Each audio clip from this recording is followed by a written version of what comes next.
Pumunta akong habulin since online class tayo. Now, for example, what I did, I could use this and then I could do this at home, and then if I'm gonna back this up para malagay ko sa existing project ko, just go to assets and then export package, and then uncheck nyo lang yung scenes, but this is the character that I want. Okay, kasama yung animator controller, then export the package, and then desktop, for example, character 1.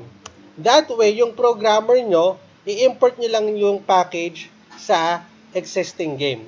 So, for example, ito to, nasan na siya?